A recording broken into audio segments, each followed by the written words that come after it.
Hi, ఈరోజు నేను మా నేటివ్ ప్లేస్ అయిన ఈస్ట్ గోదావరికి బై ట్రైన్ వెళ్తున్నాను. సో ఈస్ట్ గోదావరి అంటే మీకు తెలుసు కదా, పచ్చని పొలాలు, కొబ్బరి చెట్లు, వరిచేలు, ఇలా చాలా గ్రీనరీ అంటే గ్రీనరీ. సో ఇవన్నీ బాగుంటాయని చెప్పేసి ఎంటైర్ జర్నీ షూట్ చేద్దామని నేను స్టార్ట్ చేశాను.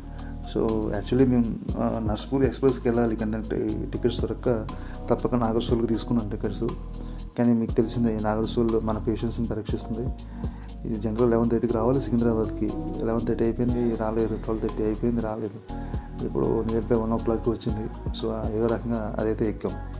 మీకు తప్పక వేరే ఆల్టర్నేట్ లేదంటే ఈ ట్రైన్ టికెట్ తీసుకోండి, లేకపోతే మీరు అవాయిడ్ చేయడం బెటర్, లేకపోతే మిమ్మల్ని ఏడిపించేస్తుంది. సో 1 o'clock ఎక్కి ఇంకా పడుకున్నాం. మార్నింగ్ లేచి చూస్తే 6:30, 7కి లేస్తే మనకి విజయవాడ క్రాస్ అయిపోవాలి, కానీ ఇది విజయవాడకి దరిదాపుల్లో కూడా లేదు.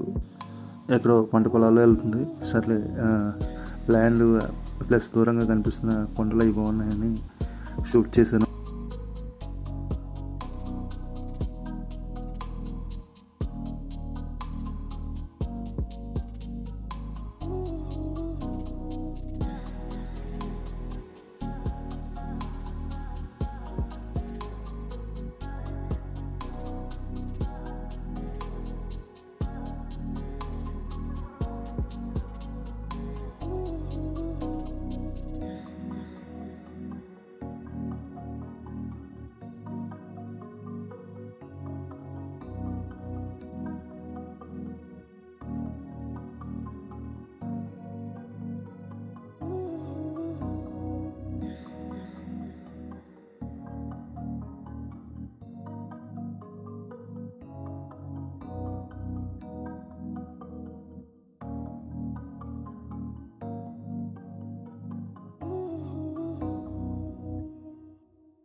సో మనం ఫైనల్లీ విజయవాడ అయితే రీచ్ అవుతున్నామండి. ఇక్కడ విజయవాడ రీచ్ అయ్యే ముందు కృష్ణా రివర్ ఇది. సో కింద వాటర్ ఏం లేదు, కానీ కింద చూస్తే మీకు కళ్ళు తిరుగుతాయి, చాలా డెప్త్ ఉంది. సో ఎదురుగుండా కూడా ఇంకొక రైల్వే ట్రాక్ ఉంది. సో నేను ఇలా షూట్ చేస్తుంటే అందులో ఒక గూడ్స్ ట్రైన్ వచ్చింది. మీకు ఆ సీన్ చూస్తే మనకి ఆర్ఆర్ మూవీలో స్టార్టింగ్లో ఒక సీన్ ఉంటుంది కదా, ఒక చిన్నపిల్లోడిని సేవ్ చేసే సీన్. నాకైతే ఆ సీన్ అయితే గుర్తొచ్చింది.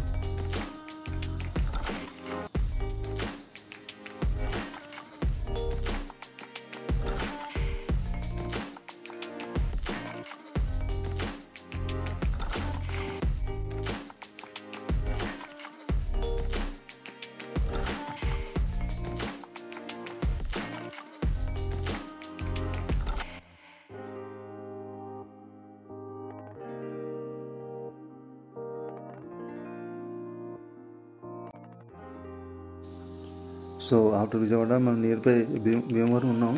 సో లైట్గా మీకు మనం చెప్పుకుంటున్న ఆ గ్రీనరీ స్టార్ట్ అయింది. కొబ్బరి చెట్లు, వరిచేలు, చేపల చెరువులు, ఇంకంతా గ్రీన్ అంటే గ్రీనే, ఇంకా వేరే కలర్ ఏమి కనిపించదు. ఇంకా ఈ నాట్లు అవి ఇంకా అవ్వలేదు, వరి నాట్లు అవి. సో మీకు 2 months తర్వాత వస్తే ఇంకా మధ్యలో ఉన్న ప్యాచెస్ కూడా కనిపించవండి, మొత్తం అంతా గ్రీనే కనిపిస్తుంది. సో మనం భీమవరం గురించి ప్రస్తావించాం కాబట్టి భీమవరం గురించి చెప్పుకోవాలి. భీమవరంకి చాలా స్పెషాలిటీస్ ఉన్నాయి. ఇక్కడ లివింగ్ స్టైల్ కానీ, ఎందుకంటే ఇది ఈ ఏరియాలోనే one of the richest city. ఇక్కడ మీకు అన్ని ప్రోడక్ట్స్ దొరుకుతాయి. క్లోత్స్ కానీ, మిగతా ఏరియాలో దొరకని కూడా ఇక్కడ దొరుకుతాయి. క్లోత్స్ కానీ, మీకు జ్యువెలరీ కానీ, ఫుడ్ ఐటమ్స్ కానీ, ఇవన్నీ బాగా దొరుకుతాయి. సో చుట్టుపక్కల ఉన్న ఏరియా నుంచి కూడా షాపింగ్కి అవి ఇక్కడికే వస్తారు. ఇక్కడ ఇంకొక స్పెషాలిటీ ఏంటంటే, ఇక్కడ ఉన్న ఒక కమ్యూనిటీ, వాళ్ళ లైఫ్ స్టైలు, వాళ్ళు లగ్జరియస్ లైఫ్ స్టైలు, వాళ్ళు ఏదైనా మ్యారేజ్ కానీ ఈవెంట్ కానీ చేస్తే పెట్టే ఖర్చు గురించి చుట్టుపక్కల 10 ఊర్లు చెప్పుకోవాలి మనం పెట్టే ఖర్చు గురించి అన్నట్టు చాలా గ్రాండ్గా చేస్తారు ప్రతి ఒక్కటి. సో పుష్ప సినిమాలో చెప్పినట్టు తగ్గే తెల్లే అన్నట్టు ఉంటుంది అన్నమాట. సో ఈ గోదావరి జిల్లా గురించి చెప్పుకోవాలంటే యాక్చువల్లీ గోదావరి ఇక్కడ 3 పాయలుగా విడిపోతుంది. ఒకటి వచ్చి కృత గోదావరి, వశిష్ఠ గోదావరి, నీలరేవు. సో ఈ 3 పాయల మధ్యలో ఉన్న ల్యాండే డెల్టా ఏరియా కింద చెప్తాం. ఈ వాటర్ ఫ్లోతో వచ్చిన మినరల్స్ కానీ, ఈ సాయిల్ కానీ అలా స్ప్రెడ్ అవ్వటం వల్ల ఇదంతా సారవంతమైన భూమిగా మారింది. సో అక్కడ మంచి పంటలు పండటం, సో అలాగా అక్కడంతా సివిలైజేషన్ డెవలప్ అయిందనేది మనకి చరిత్ర చెప్తుంది. దీని గురించి, ఈ ఏరియా గురించి ఇంకా చెప్పాలంటే, ఇక్కడ ఇది వాటర్ లాక్డ్ ఏరియా అండి. ఒక పక్కనేమో గోదావరి రివర్ ఫ్లో అవుతూ ఉంటుంది, అలాగే అదర్ సైడ్ వచ్చేసి బంగాళాఖాతం సముద్రం ఉంటుంది. సో ఆ మధ్యలో ఉన్న ఏరియానే. సో ఈ వశిష్ఠ గోదావరి అన్నది మనకి అంతర్వేది దగ్గర మనకి సముద్రంలో కలుస్తుంది. అది కూడా ఒక చెప్పుకోదగ్గ ప్రదేశం. అక్కడ నరసింహస్వామి టెంపుల్ చాలా ఫేమస్. సో మనం అది కూడా ముందు చూద్దాం. ఆ ఏరియా గురించి కూడా. ఈ ఏరియా గురించి ఇంకా చెప్పాలంటే, ఇక్కడ దొరికే సీ ఫుడ్, ఇక్కడ అన్ని రకాల సీ ఫుడ్ చాలా చీప్గా దొరుకుతుంది. ఇక్కడ ఉన్నవాళ్ళు ఎవ్రీడే నాన్ వెజ్ తింటారనే చెప్పొచ్చు. సో ఇక్కడ అన్ని చేపలు, రొయ్యలు, ఇంకా what ever it may be అన్నీ చాలా విరివిగా దొరుకుతాయి. ఇక్కడ మీరు ఇక్కడికి వచ్చినప్పుడు చేపల పులుసు ట్రై చేయడం మర్చిపోకండి. ఇంకా అది కాకుండా ఇక్కడ మీకు తెలిసిందే సంక్రాంతి, కోడి పందాలు, పిండి వంటలు, పూతరేకులు, ఇవన్నీ మనందరికీ తెలిసిందే. అది కాకుండా ఇంకా ముఖ్యంగా చెప్పుకోవాల్సింది ఏంటంటే, ఇక్కడ వాళ్ళు జనాలకి ఇచ్చే మర్యాద. మీరు సపోజ్ ఒక ఊళ్ళోకి వెళ్ళి నేను ఈ ప్లేసెస్కి వెళ్ళాలి, నాకు అడ్రస్ తెలియట్లేదంటే, మీకు నలుగురు వచ్చి, అక్కడ ఉన్న వాళ్ళందరూ వచ్చి మీకు అడ్రస్ చెప్తారు. వీళ్ళైతే మేము కూడా తీసుకెళ్ళి అక్కడ డ్రాప్ చేసి కూడా వస్తారనమాట. సో అంత మర్యాద ఇస్తారు. మాట తీరు అంత మర్యాదగా, రెస్పెక్ట్ఫుల్గా ఉంటుంది. సో అది కూడా చెప్పుకోవాల్సిన విషయం. మీన్వెల్ నేను దిగాల్సిన స్టేషన్ అయితే వచ్చేస్తుంది. That is Palakollu. సో అక్కడ దిగి మా ఇంటికి వెళ్ళడానికి ఒక 15 కిలోమీటర్స్ డిస్టెన్స్లో ఉంటుంది. సో మేము వెళ్ళేటప్పుడు మాకు సించినాడు బ్రిడ్జి అనేది తగులుతుంది. ఎందుకంటే ఇది గోదావరి మీద కట్టిన ఒక బ్రిడ్జి, ఈ వైపు నుంచి ఆ వైపుకి వెళ్ళడానికి. సో అది కూడా బాగుంటుంది చూడటానికి. దాని విజువల్స్ కూడా ఉన్నాయి, చూడండి.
ఈ ఏరియాలో ఇంకా చెప్పుకోదగ్గ ప్రదేశం శ్రీ లక్ష్మీ నరసింహస్వామి టెంపుల్, అంతర్వేది.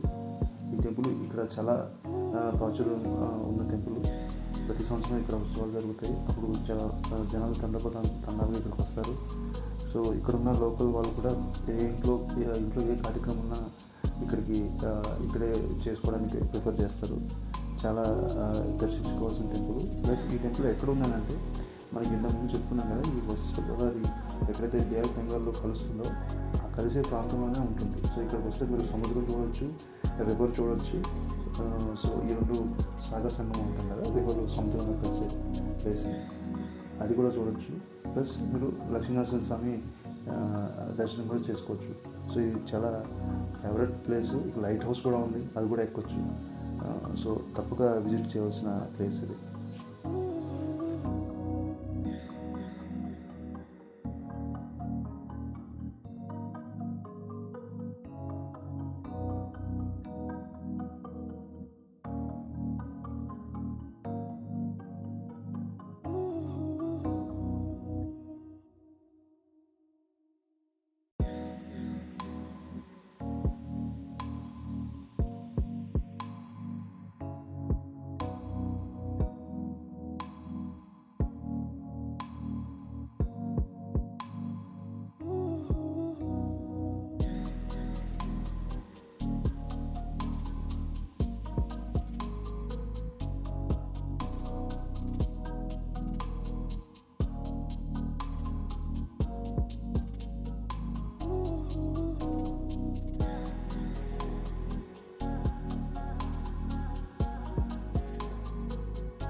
నా పని అయిపోయింది. సో నేను రిటర్న్ అవుతున్నాను. సో నాది ఈరోజు ట్రైను. సో నేను నర్సాపూర్ నుంచి నర్సాపూర్ రైల్వే స్టేషన్కి వెళ్తున్నాను. సో ఇక్కడ వచ్చేసి బ్రిడ్జ్ అయితే లేదు. సో మనం ఈ పంటలోనే దాటి వెళ్ళాలి. ఇవి రెండు ఉంటాయి. పంట అంటే ఇట్లాగే ఒక బోటు, ఇందులో మన వెహికల్స్, జనాలతో పాటు వెహికల్స్ కూడా, మనం కార్లు అండ్ బైక్స్ కూడా తీసుకెళ్ళచ్చు. సో ఆ బోట్ వస్తుంది చూడండి. ఇవి రెండు ఉంటాయి. ఒకటి అటువైపు స్టార్ట్ అయితే ఒకటి ఇటువైపు స్టార్ట్ అవుతుంది. సో ఇలా డే మొత్తం ఇంటర్చేంజ్ అవుతుంది. పర్ హెడ్ 20 రూపీస్ ఛార్జ్ చేస్తాడు. సో ఈ బోట్ చూస్తే మీకేం గుర్తొస్తుందంటే, నాకేం గుర్తొస్తుందంటే, మనకి అనకొండ మూవీ లో సేమ్ ఇలాగే ఉంటుంది అది, ఆ బోట్. సో నాకైతే అది గుర్తొస్తుంది.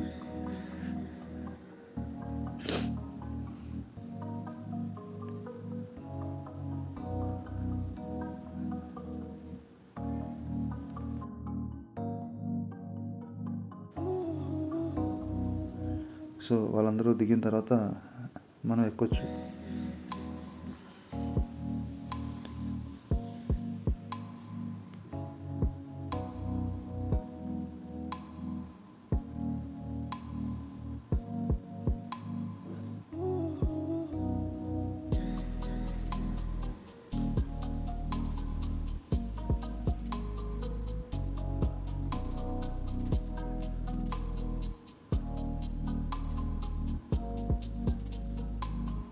సో మనం పంటతో ఎక్కేసాం. దీని పరిస్థితి అంత గ్రేట్గా ఏం లేదు, అక్కడక్కడ తుప్పు పట్టేసాం. సో మనం ఇక్కడి నుంచి చూడవచ్చు గోదావరి అంతా, రివర్.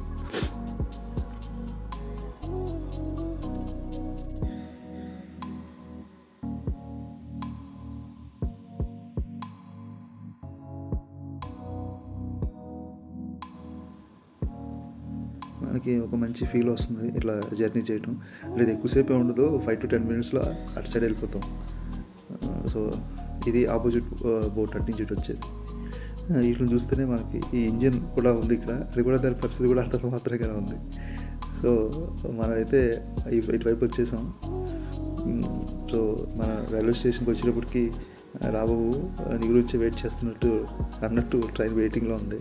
మనం B240 బెర్త్ నెంబర్. సో మీరు వెళ్ళిపోయి మన లగేజ్ అక్కడ పడేసి తర్వాత రిలాక్స్ అవుతాం.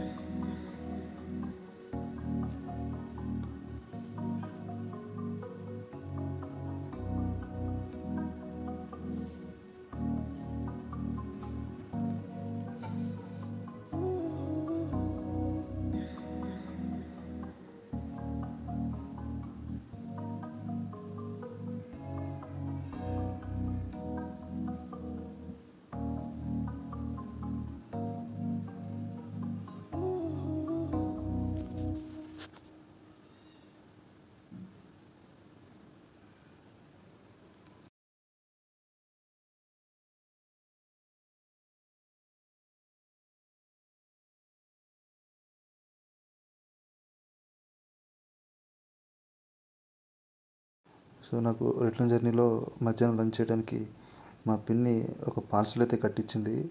అందులో గారెలు, రొయ్యల biryani, papaya and buttermilk ఉన్నాయి. వీటన్నిటిని శుభ్రంగా తినేసి ఈ ఈ సీనరీ చూస్తూ శుభ్రంగా తినేసి పైకి తనపెట్టి పడుకోవాలి. So this is my journey. Hope you enjoyed it. Please subscribe my channel. Thank you.